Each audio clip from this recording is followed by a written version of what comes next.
In the last video of this chapter, I'm going to show you how to improve and color your traced vector objects. When you have a simple object like this one here in the middle, it is fairly simple to change its colors. All you need to do is to pick a swatch, or remember you can shift click on the fill color option, which will give you the color slider, and you can very quickly pick any color you prefer. Now, when you have a traced silhouette and you're not happy with the silhouette itself, you will have to go closer and make amends to it. Like if you remember, this point here was actually sharp. The nose is not as characteristic as it used to be. So how do we improve that?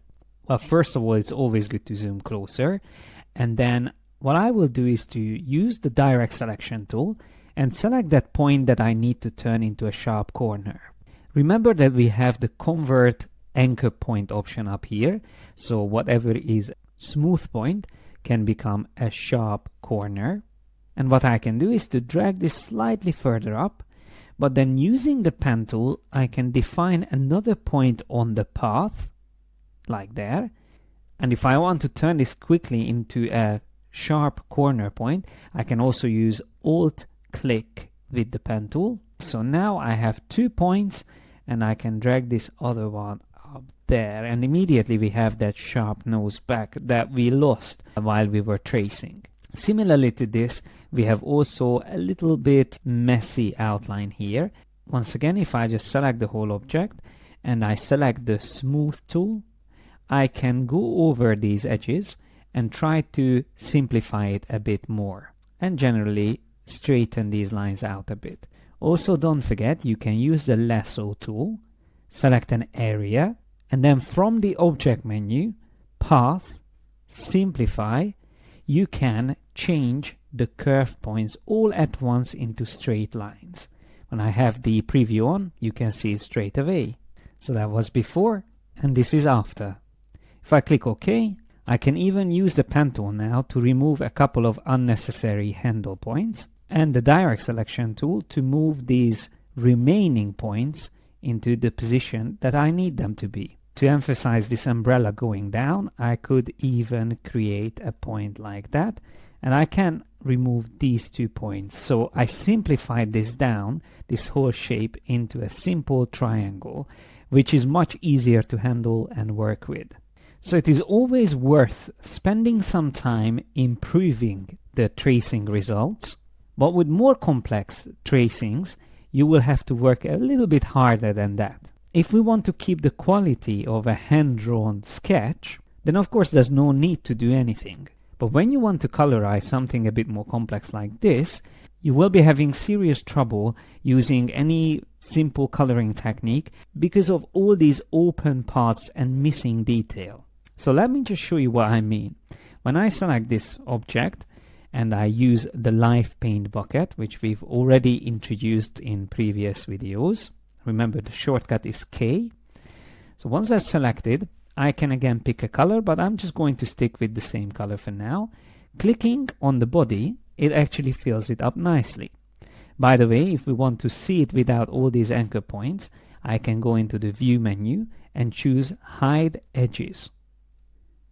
That way we can see exactly what we are doing. Now once again, if I click on the head, that worked perfectly. If I want to click on the neck, that works nicely as well.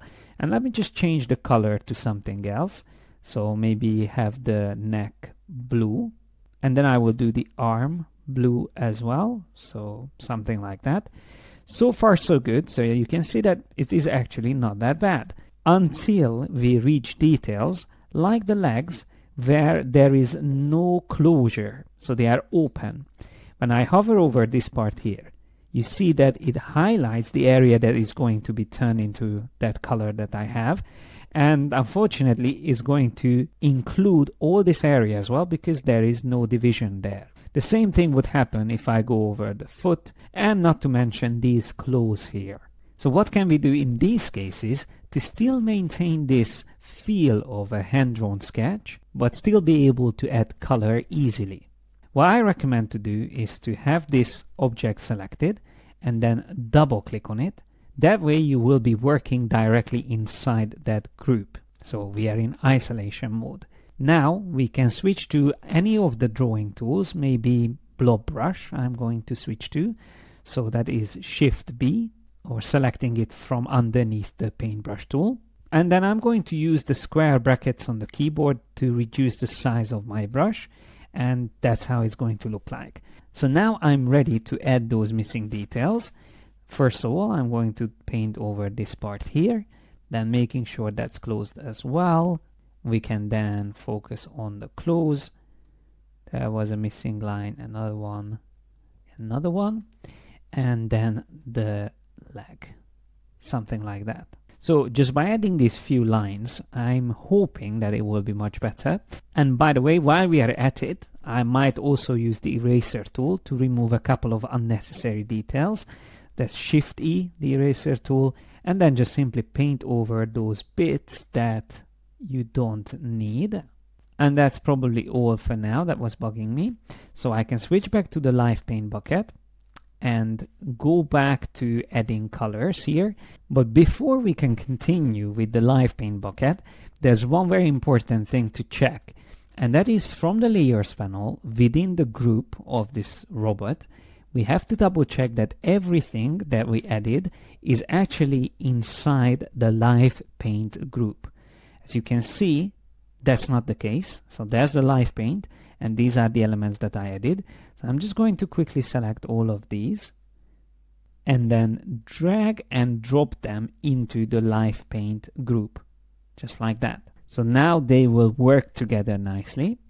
I can now select the paint bucket tool, Alt-click to sample a previously used color, Alt or Option, that's the eyedropper by the way, and then I can just click and continue adding in the details. Shift-click on the swatch, I can pick a different color, maybe a darker color for the legs, just like that. We can again Alt-click and maybe pick this pink for adding these little details. And there you go. Maybe for the eyes we can use again the blue.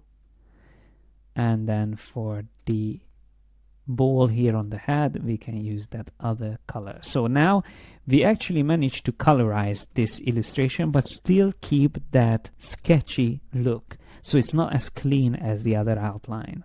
Now the best thing at this point that I like to mention is that if you don't like the colors you ended up using, it is very easy to change them by selecting the whole object and going into the recolor artwork option in the options bar. If you click on that, it will list all the colors you have in the current selection, and then from the edit options you can even see them on a color wheel, and you can very quickly and easily adjust them all at once. I can even link the color harmony together, and that way I can move all three colors together, so maintaining the harmony between them. I can also reduce the brightness or increase the brightness of these colors and do so many other things. I don't want to get too deep into recolor artwork because I have a separate video in which I'm going to explain this under the advanced techniques. But let me just show you how it works on one of these other images, like the one with the seagull. We have the recolor artwork available here as well to make changes, but obviously this has a lot of more colors than just the one that we had on the left. So when I switch to the color wheel under edit, you can see that's a lot of colors here. But still, if I turn on the link harmony colors, I can start moving these all at once. And it's almost like adjusting colors, like changing the hue values in Photoshop. I can turn the image around and invert the color. So now we have blue beak. I could even simplify all these colors down to, let's say, just monochromatic colors, or trying the other options from here. Maybe monochromatic 2 might work better, or maybe compound 1, and so on and so forth. And that is all I wanted to show you in this chapter. So now it is your turn to go through these exercises, and I would like you to also try scanning your own illustrations or bring in some of your own photographs, maybe do some edits and preparation on them in Photoshop, and then try to create your own tracings to go through all these features that I showed you and generally get confident in working with images in Illustrator.